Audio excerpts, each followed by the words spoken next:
Reporter की big story में हम देते हैं आपको किसी अहम मुद्दे पर पूरी खबर और खबर का हर पहलू। तो आज मैं अनीशा माथुर दिल्ली से आपको बताने जा रही हूं। आज सुप्रीम कोर्ट ने एक बहुत अहम जजमेंट दी है जिसमें लड़कियों की शिक्षा को लेकर एक बहुत अहम पहलू सुप्रीम कोर्ट ने ये माना है कि पीरियड प्रोडक्ट्स यानी सैनिटरी नैपकिन ना होने की वजह से, टॉयलेट ना होने की वजह से कितनी ही लड़कियां स्कूल या तो जाना बंद कर देती हैं या छुट्टी लेकर घर बैठ जाती हैं और इसकी वजह से उनके शिक्षा के अधिकार पर सीधे तौर पर असर पड़ता है। सुप्रीम कोर्ट ने सीधे तौर पे ये कहा है कि माहवारी के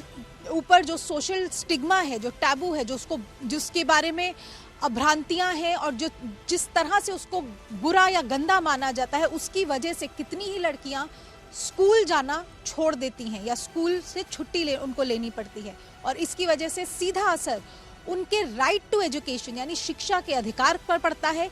सुप्रीम कोर्ट ने सीधे तौर पे इसलिए यह आदेश दिया है कि सरकार या चाहे वो केंद्र सरकार हो या फिर राज्य सरकार हो और हर स्कूल, चाहे प्राइवेट हो चाहे सरकारी स्कूल हो, शहर में हो या गांव में हो, हर स्कूल में लड़के और लड़कियों के लिए अलग अलग टॉयलेट की सुविधा ज़रूर होनी चाहिए जहां पर पानी और साबुन दोनों हो। लड़कियों के लिए फ्री सैनिटरी पैड की सुविधा हर स्कूल में उपलब्ध करानी चाहिए और सिर्फ सैनिटरी पैड ही नहीं बल्कि स्पेयर यूनिफॉर्म की, अगर उनके कपड़े गंदे हो जाए तो उनके लिए यूनिफॉर्म हो जाए और सैनिटरी पैड फेंकने के लिए साफ तरह से डिस्पोजल की सुविधा भी हर स्कूल में होनी चाहिए। सुप्रीम कोर्ट का सीधा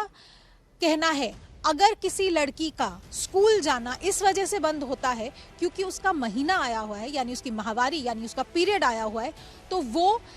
कॉन्स्टिट्यूशनल वायलेशन है, उसके मौलिक अधिकारों का हनन हो रहा है, उसके एजुकेशन के राइट का हनन हो रहा है। और ये सिर्फ लड़कियों के लिए नहीं, ये जो मुद्दा है सुप्रीम कोर्ट ने सीधे तौर पे कहा है कि देश के लिए, समाज के लिए एक बहुत ज़रूरी मुद्दा है। इसलिए सुप्रीम कोर्ट का ये जो जजमेंट आज आया है ये बहुत ज़रूरी है इसलिए ताकि समाज, शिक्षा और सरकार सभी लड़कियों के हक की रक्षा कर सके।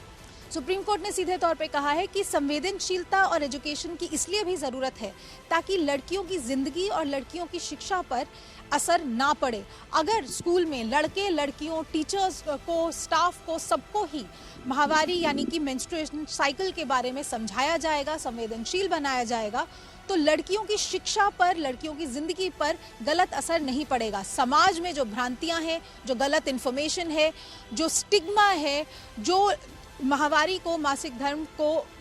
बुरा या कुछ शर्मनाक माना जाता है, उस शर्म को हटाना ज़रूरी है ताकि देश की लड़कियां खुले तौर पर स्कूल जाएं, स्कूल में साफ तरीके से रहें, स्कूल में पढ़ें और शिक्षित होकर देश का गौरव बढ़ाएं।